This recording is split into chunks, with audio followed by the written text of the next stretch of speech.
All the talk about Deshaun and taking over the offense and how's he going to do it. What is it about what is it about Kelly's personality that has allowed him to flourish this year the way that he has? Not many quarterbacks have done so in this kind of a role. Correct. I think when you look at it, his childhood and some of the adversity that he had to overcome while he was in high school, it just gives him an appreciation to play the game. He learned from Deshaun how to prepare every single day to be the leader of our offense, and he doesn't let anything rattle him. He on to the next play. He's been working with Milt and just controlling his breathing, and he's just taking ownership of being in that position. He doesn't let the moment get too big for him, and his teammates rally around him, so he just has that personality, that calm demeanor where nothing rattles him, and then when he makes a mistake, he moves on and he goes on to the next play. What does it mean for the offense that you guys struggled to run the ball consistently, but yet Kelly was able to make plays with his arm tonight moving forward? Well, we knew going against this front that they were going to be very stingy against the run, and obviously they played some more man coverage and loaded the box on us. And anytime we thought we'd get something going, they were there. They'd have an extra hat that we couldn't account for. But we knew that we were going to have to come out and get off to a fast start. And if they weren't going to give us the run, then we're going to do whatever it takes to win. We take the egos out of it as coaches, and obviously we're going to try and force the issue when we can. But if they're not going to give us what we want, we're going to take what they're going to give us. Coach, just talking about competing as ACC champions. Really, really hyped for Coach Swinney and our administration, all of our fans, our players. We know what it means to our program. First team in 29 years to go back to back, and we have an expectation of playing for championships around at Clemson. We understand the humility and the effort that it takes, and the hard work and the discipline and blocking out the noise. But to see this group that was kind of counted out, especially offensively, coming into the season, and we were replacing a lot on offense, and just to see these guys not to listen to anybody outside of our walls, to focus on what we can control, and really, really proud of how they responded to how we came up short up in New York. And from there, they made the right decision. They decided to be successful, and here's the result. Coach, your finals from Royals Award. How does being part of a staff like this elevate your game and help you succeed and be better?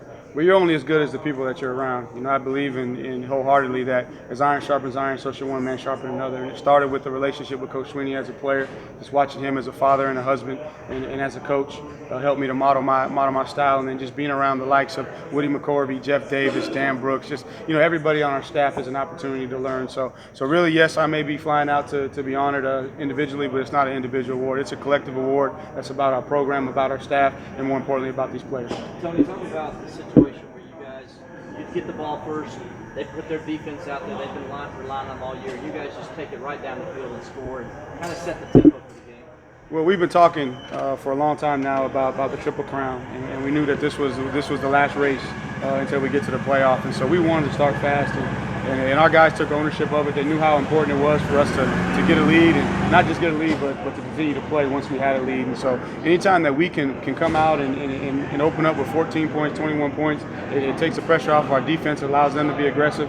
So we always want to come out with that first drive and try to score points. What does it say about the level of this program that you're going to make the college football playoff 3 years in a row and be ranked number one most likely 2 out of those 3 years? I think when we step back after the season, we'll appreciate that accomplishment. But right now we're still in the grind, and this is what we do. This is what a lot of these guys on this team. This is all they know. But the biggest thing is just the testament to our culture to be able to put a team together every single year that understands what it takes to get to this level, not to get distracted, and just having the mentality that if somebody goes down, it's the next man up. So really the credit goes to Coach Swinney, our strength staff for having our guys ready. It seems like as we get into the end of the season, our guys are always in the best shape going into the championship phase, and just that mindset that this is we don't know anything else. So for us, we expect to be here, but you also have to go work to make this possible. Was this season different for you in terms of with Deshaun and those guys? There was an expectation to be here. The fact that you guys have kind of gone against the expectation this year and seen how much it's meant to these guys. I think that on the outside there wasn't the expectation of us being here, but I believe everybody in our program believed that if we put in the work and we came together as a team, that we would be in this position. So I think everybody in our locker room and in our building, on our staff, expected to be here. And for the last couple of years, our guys have set the definition of what it takes to get here. And so we knew that the character was there at this team, and we just had to go out and get the experience. And it is nice when people count you out to be the underdog and to pull through. But, I don't see us as an underdog. I think everybody in our program expected that if we did what we were capable of doing, we'd be in this position.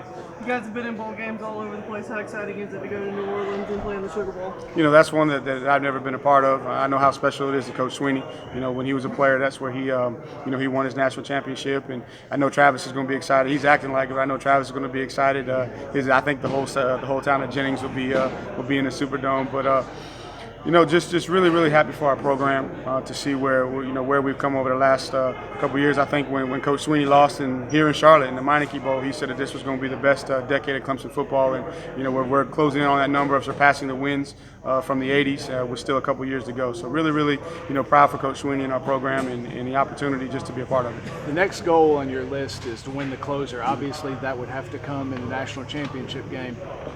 Are y'all ready to embrace that?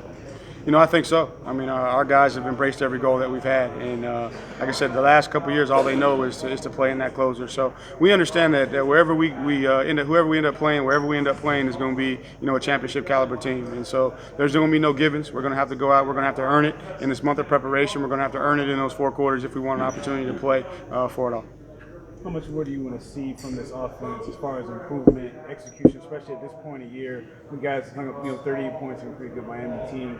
Now you guys, in that college football playoff once again. I guess what are your expectations for this offense moving forward? Just to continue to improve and do the little things. You know, we started out 7 for 7 on third down. We finished 9 of 18, so we're 50% on third down. So we got opportunities to improve there. We put a couple balls on the ground, so there's ball security issues that we can continue to address.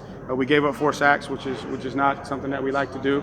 Maybe one of them probably could have thrown the ball away, but the other 3, obviously the other team earned it. So you got to give the credit to Miami. They were stout against the run, so there's always going to be opportunities to improve. We'll get back on this tape, and you'll see that we'll continue to press in the red zone to make sure that we stay where we are, scoring touchdowns in the red zone.